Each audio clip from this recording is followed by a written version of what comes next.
Hi, I'm Paula Benson, founder and editor of Film and Furniture. We identify and furnish you with fascinating facts about the furniture and decor you spot in your favourite movies, with details on exactly where to find these items for your own home.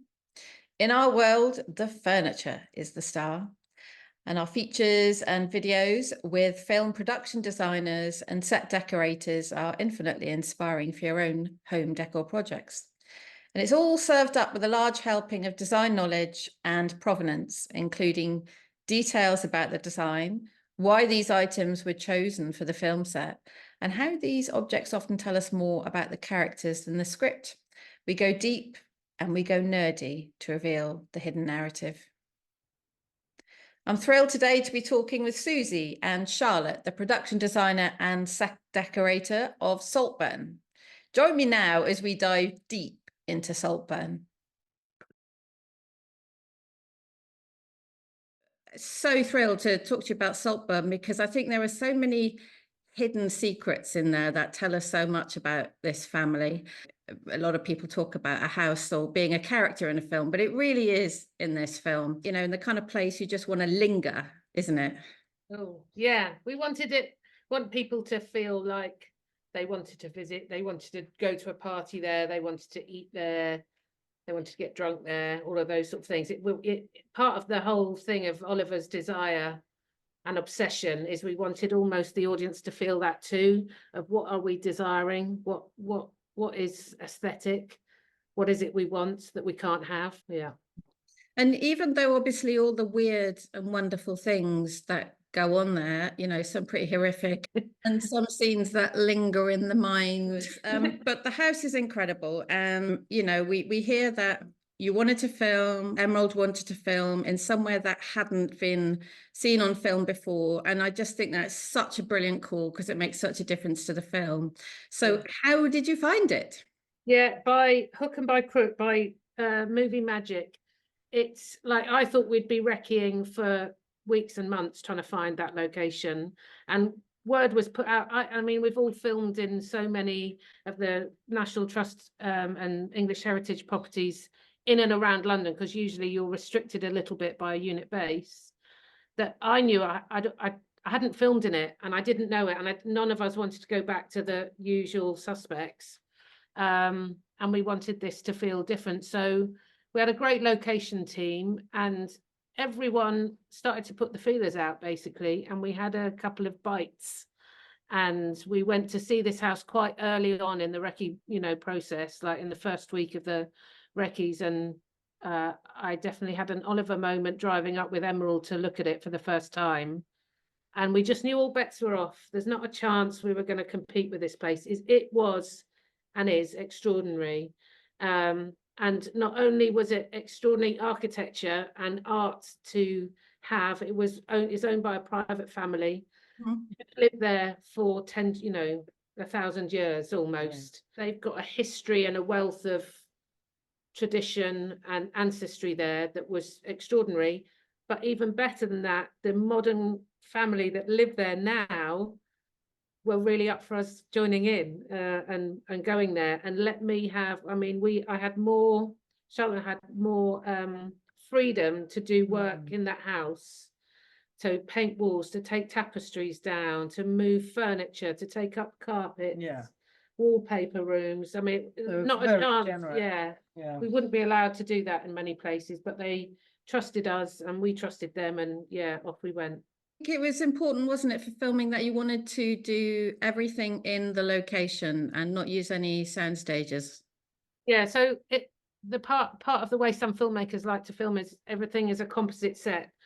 Composite as in you can drive up to the drive, go through the front door and follow this character all the way through. As we see Felix showing Oliver around the house, that's all real for real. So it's not like you're cutting to a room in a studio and a bedroom in another property, 3 hours, 3 days in a different location. So it just means the energy and the scenes are much more fluid, and also it allows a bit more rehearsal on the day so that the actors can start to inhabit the world, which I think this really happened with. It felt like that the Catton family really lived there, because we allowed all the cast to sit in the rooms that we dressed to inhabit the world. So in between takes and whatever, sometimes actors would go back on a traditional film set, would go back to their Winnies or their caravans or to a green room. We allowed the green room to be on set, so they would sit in the breakfast room, the library room, where they were watching the TV, and we'd have sweets out and everything like that for dressing, and they'd all be gone by the time we came to shoot. But what that gave was they all found their comfortable chair, they felt happy in the environment, and that's Charlotte and ours main gig, is really to allow the actors to feel it's their world, so they don't have to worry about the environment, so they can just do their storytelling. Okay, so I think, you know, many of us have always wanted to have a long lost summer in a country house, and you literally did. We literally did. We got there probably about 2 months before the film crew to prepare the various rooms, because we just about every room we went into, we either painted or redecorated or reimagined it. Especially the run of the boys' bedrooms, that was quite a lot of work, and careful work, because we're painting around paintings and tapestries that are worth thousands. So it was a very laborious, steady, technical sort of dress and construction. But it was lovely because we all lived close to the location, in, you know, B&Bs and pubs and whatever. There's a great pub in the village. It's a thumbs up to a good pub in a village. Exactly. And it was that idyllic summer was last summer, 2022. So it was hot. And yeah, we did have fun. Great. Sounds like fun. Obviously hard work too. So the film is set in 2006, but there are only a few giveaways that is the time period. There's a real interesting mix of decor and ephemera.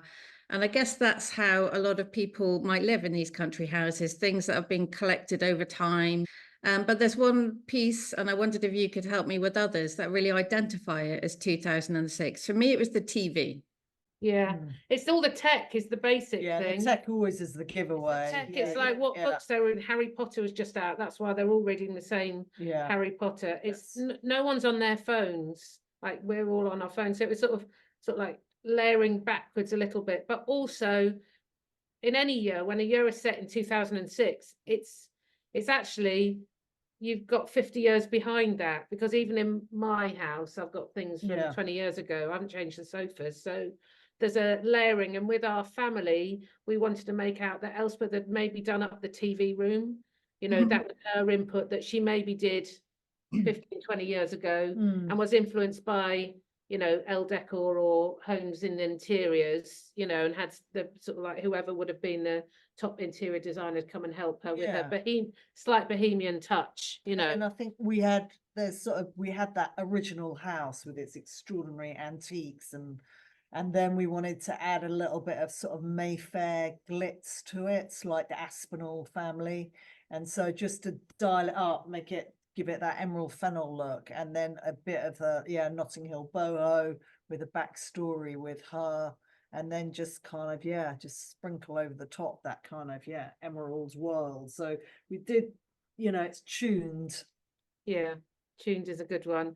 Emerald's choice of her color palettes are the bubblegum pink rather than the sort of So I remember pink, sort of showing her the orange, going, oh, this is a lovely kind of, you know, burnt orange. You go, no, fluorescent orange, and the carpet, you know, muted, kind of lovely, which is great. As soon as you get those, great. When you when you get those sort of notes, it means it sends you off in the right tangent. You know, she has her own enigmatic style, and because she's the writer director, you have an immediate answer. She knows exactly what she wants it to look like, or the feeling of it. In saying that, she's very collaborative, and she's happy just to, you know, once she's set the ball rolling, like for instance the party scene. We went through a few different options for the party scene, as in themes, and then ended up on Midsummer Night's Dream, and then off, you know, it was like Do Your Finest, and that was really good fun to do. So was the script very descriptive in terms of the house and the decor and the details? Absolutely was. And again, because we found that house so early, Emerald was then able to slightly manipulate and alter the script to suit some of the things that house gave us that perhaps we wouldn't have realized that well, it had a square pond. Well, of course, we're going to film in the square pond. And we put the pontoon in and the lilies. And then it became quite a big, you know, she wrote some of the scenes around that rather than all around the swimming pool, which it has as well. Mm. And then there wasn't a maze, but we found, we built that maze again is smoke and mirrors with a selection of, we built the centerpiece and the minotaurs, and we built runs of hedges. But once you're in a maze, you don't know you're in it. And then when we do the top shot, that's CG, but it's been designed by a real maze designer, so it makes sense. And the little wooden toy makes sense as well for the cheats route, the quick route, the Oliver quick route, and the normal route. Yeah. So has that happened to you before, that that you found a location that actually alters the storytelling, the script? Yeah, definitely. There are some directors who will embrace being on location. Mike Leigh being one of those as well. So for all of his films, because of his process, you inch by inch unveil between myself and Mike. We discover the story during prep, and he'll give me little insights. Yeah, And that's with the Turner film. yeah. Mm. Did you work together on that as well? Yeah. Yes. Have you developed a shorthand between you? Do you finish each other's sentences? Yeah. Oh, there's no, everyone else No. is busy. It's So coming back to the details, so we first see the house when Felix is showing Oliver, and there's sort of room after room after room, which is a lovely unfolding of colours and shapes and textures. And then, so we get a real feel for the house and its eclectic feel and all the different styles and the colours. But I think the TV room and the dining room or the breakfast room are the two rooms that sort of really evoke this kind of slightly eccentric family. So in the TV room, we first see it when they're all gathered around watching that delightfully chunky old silver telly. And talk us through that, because there's like modernist paintings on the walls, there's kind of old antique furniture, there's chinoiserie, there's all sorts. Could you talk us through that? Well, that was a room that that was originally their breakfast room that they never used and allowed us to take over. So that's everything in there, from everything from scratch. We have you found some lovely, was it Pierre Frey, the silk Yeah, the wallpaper? silk wallpaper, and again bright orange, Yeah. rather than muted. And then all the artwork, it was gave us an opportunity to bring in some more contemporary art, and families like that were often having their portraits done. So we found reference of portraiture. I mean, even if you go to Chatsworth, they've got like a Sean Scully at the end of a corridor with an ancient kind of, you know, 2nd century kind of tomb in front of it. So we were really referencing that extraordinary kind of wealth and history in there. So I had some of their paintings in there, and then we had some that we've got off an artist, another artist that Emerald really liked, and so we really mixed it. But actually we did dressing plans for all the walls with the paintings, so we knew what we had, and then we kind of worked them all out. And we did a sort of poor man's Caravaggio. Yes, but Emerald likes rude art, and as in rude, as in not as in tits, more armpits and bums, you know, like sort of Maplethorpe. Yeah, Maplethorpe, but it's like not your classic rude. Not sort of sexy rude, just rude. So we had some art done in a Caravaggio style of lots of men's bottoms and things like that, wrestling and armpit hair and sweat. And we had some, and a photographer, I thought he took some, who would be tied up with bits of string, but it was it looked nice because it was red and grey and black sort of thing. You know, you wouldn't really engage with it. And lots of, you know, vases that were bottoms. But that said, the owner of the house, he had one of those extraordinary Dutch cabinets from like 1650, and when we were showing it opened in, they'd ripped the back out and he had all CDs in there. Fantastic if you can afford it. So it was kind of, that was also a little bit of an influence to was sort of not to be precious about these antiques.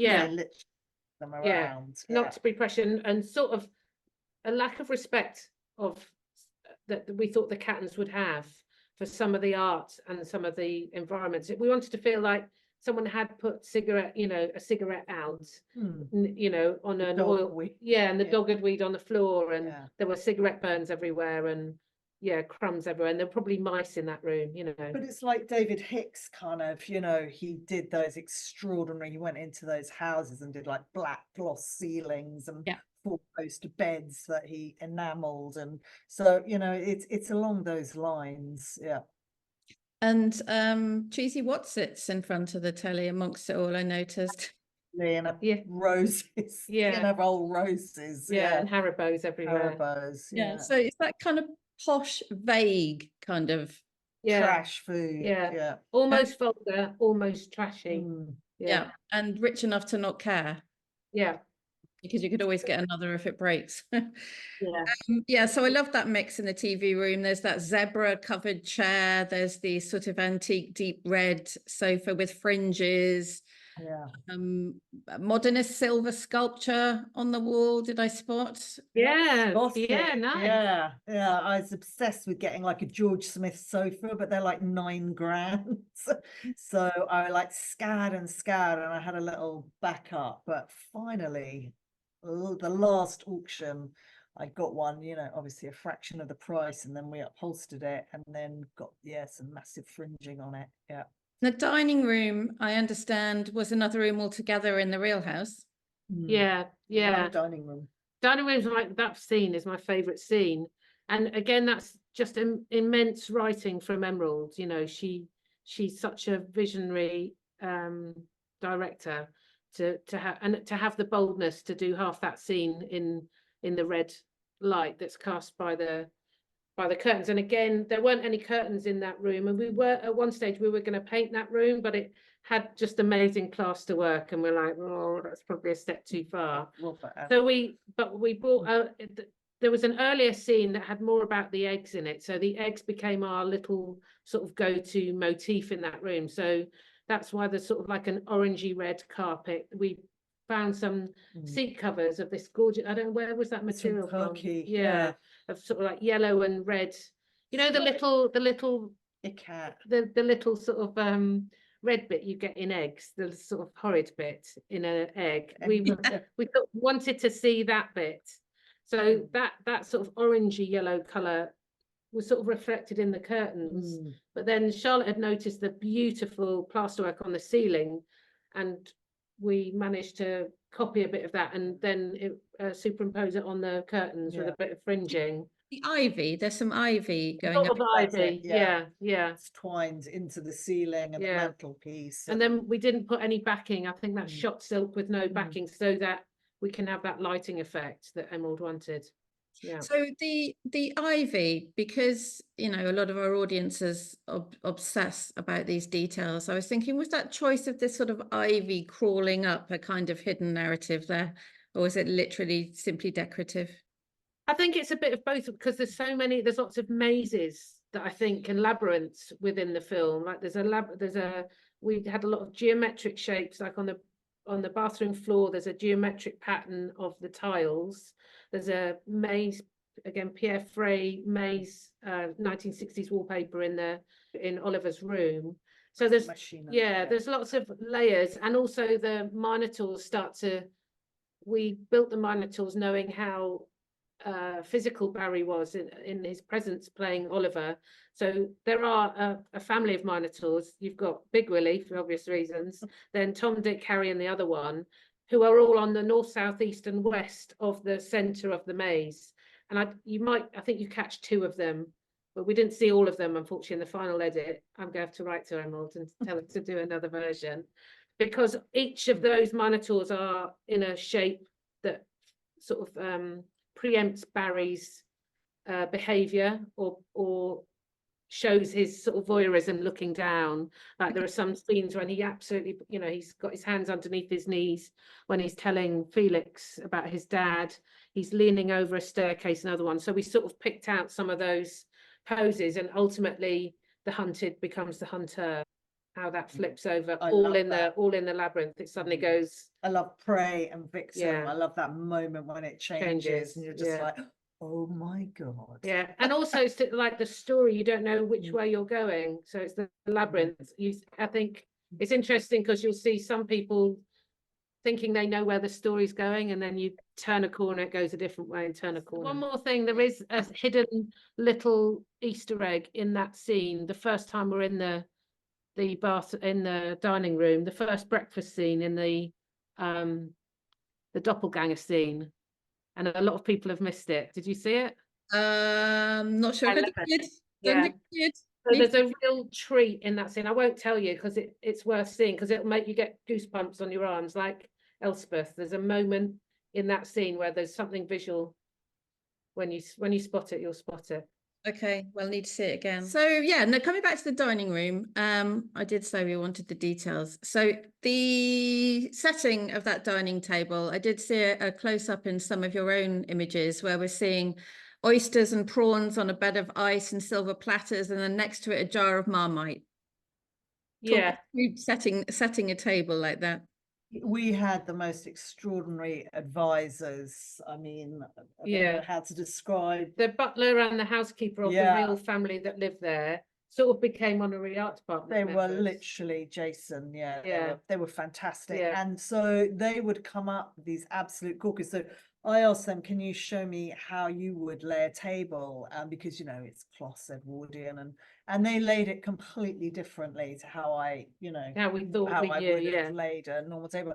And then, it was like ketchup bottle, the Marmite, and they said, but what you get is you have a solid silver top on the ketchup and on the Marmite. And I was just like, oh my goodness.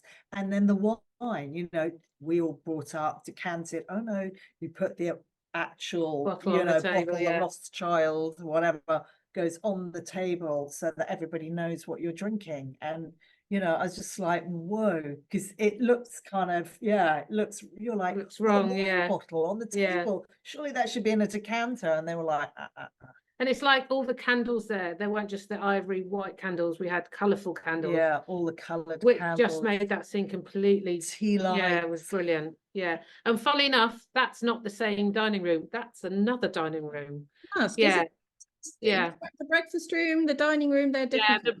All different, which adds to the opulence of the characters. But that's called the King's dining room, and it's all wooden panelled with these gorgeous oil paintings. It was extraordinary. So the bathroom, I understand that you built from scratch. So this was originally a bedroom, and the big bathroom scene. Could you talk to us how you designed that and why you needed to redesign a whole room? So it was important that it was between the two bedrooms, so that our characters, for the enfilade as well. That set of rooms was just perfect because it overlooks the square gardens, and again, because it's a composite set, means we could look out. And so it was quite a nice big sized room. And we decided if I was going to build it there, we could then play with mirrors on every which way. So we did do a high gloss ceiling, so there's reflections up and down. And then we did those two vanity units reflecting the boys across. And then this just one massive bath, wrought-iron bath in the middle. And then, as I was saying earlier, this maze-like tiled floor. There's some scene that didn't make the final cut where you see the blood running down, following the path of the tiles. And I, as much as we wanted to introduce more red into the whole essence of the film, and that gave me an opportunity, I felt like too cliche to do the bathroom red as well. So we went for that deep dark, almost black, but again with the high gloss. We wanted the end of the film to feel like it was heating up under the slight weirdness of the story. So it was an oil painting starting to melt.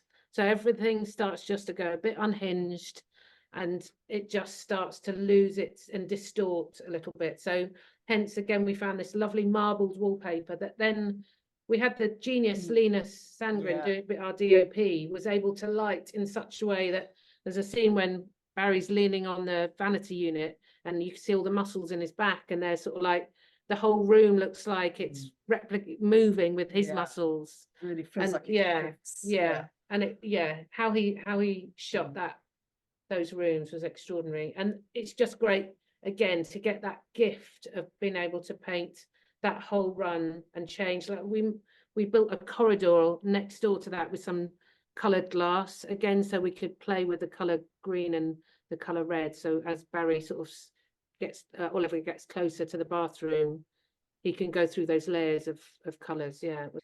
And then the boys' bedrooms, did you do much reorganizing and redecorating there, or with it? Yeah.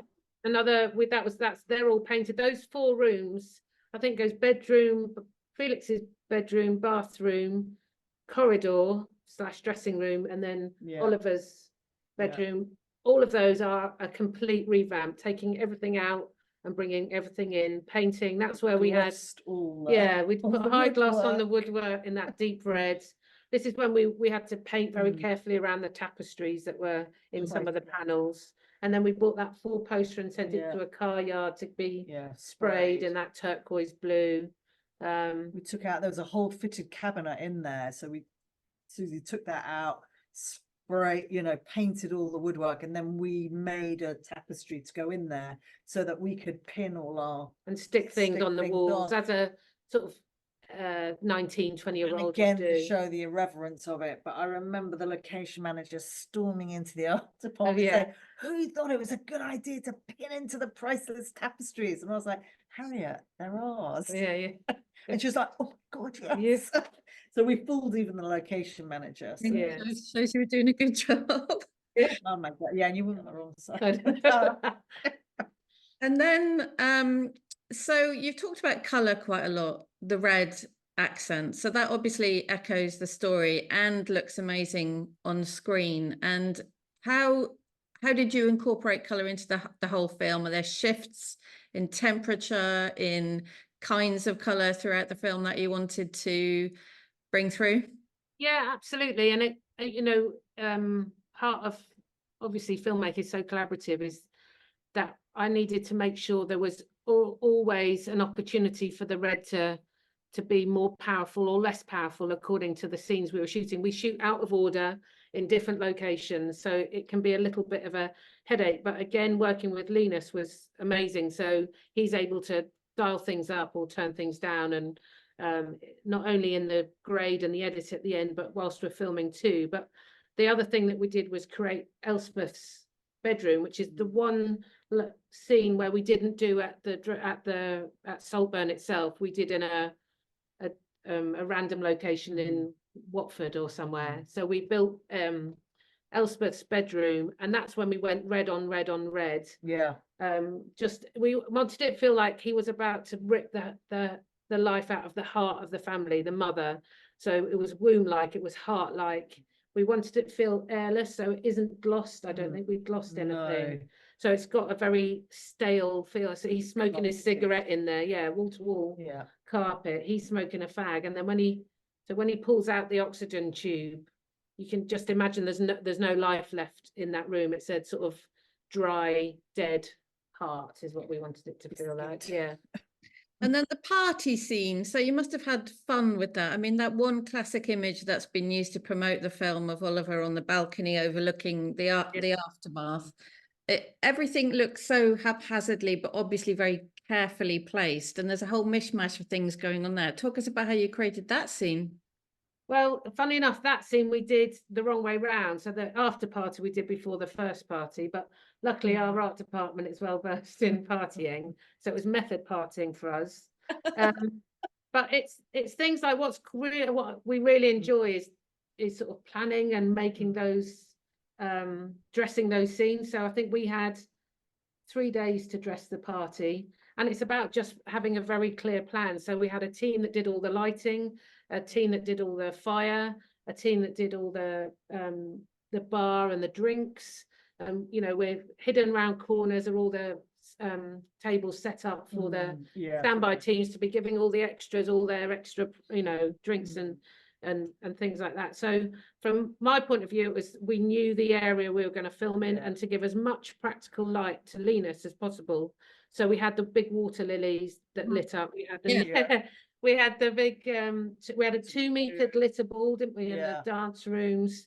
We had loads of tea lights wrapped around the topiary and lots of fire. Lots and lots of It all adds lights. to sort of danger. It was like, it was one of those, we wanted it to feel like one of those parties that I think we've all been to, that feel like it's going to get a bit dangerous in a minute. Out of hand. So the large lotus flowers that lit up, Yeah. I mean, that's another classic film image, right? So did you design this? Did you have them made? No, one of my team, and I can't remember who it was. It was Caroline Barkley, our Barkley, yeah. art director. She had Seen seen them. these lanterns, and then Yeah. she said, "What do you think?" And we were like, "Oh, yes." Yeah.